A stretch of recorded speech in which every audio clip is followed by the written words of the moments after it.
have to use what's going to work best to cut the t-shirt up. You're going to try it with scissors. Maybe that doesn't work as well. Maybe you find you need to tear into a partner, and the partner helps you pull it, and it makes it easier to cut. All these little things that you're going to learn today are going to enable you to facilitate this with your students. Right? So, I'm not going to tell you an exact method, but I'm going to run over loosely some directions for cutting this thing and putting this together. And then as you work, you're going to help each other out. You're going to make mistakes. You're going to ask me for some help. And I'm going to nudge you in the right direction. And hopefully, if some of you too will just fly right through this, and we'll put you on to help me build a bigger system up here while the rest of the group finishes before lunch. Okay, soda bottle. Soda bottles come with a label on them. I'm going to suggest you cut just below the label, because if you cut too high and you cut this tapered part here, when you flip it upside down, it's going to fall through. So you're looking to cut just below the label. Now we're going to have a top. It's going to be upside down, ready to go. We get rid of the cap. We have this piece here. What goes inside here? Any number of ways to do this. Sorry. You could come up here and you could dig out a plant. Get up there nice and deep underneath so you can just, some of these roots disturbed, they're all growing together. Get some of them out. You can find a plant here. Take it from these fibers. Move it into here. We could do this. You could throw a couple of the red clay Hydroton or hydrocoral pellets in there with it. Right?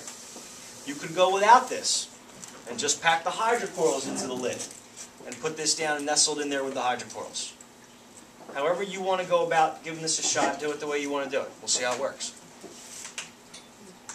You just have to make sure that you get some cotton wick cut out, and some part of that wick has to be touching or be around these roots that are in here, and then you have to find a way to string it through and down so they can hang into the water inside the bottom of your soda bottle. That may require you to, if you use one of these, to cut it out so you can fish it through there. Okay? But you're going to go through this experience and you're going to find out what works best for you. Once it's hanging, we have the plant here, and the plant's been wrapped up around with the wick, and it's upside down, everything's in there looking good.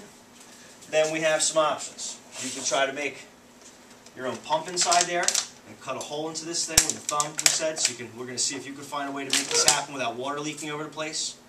You're going to have hot glue guns at your disposal. Hot glue will help seal in places where water's leaking. Hot glue guns won't melt through your finger, but they will give you a little white blister if you sit there and put your finger on it or shoot hot glue on your hand, which most middle school kids want to do at least once to themselves or their neighbor, okay? Or to their student teacher.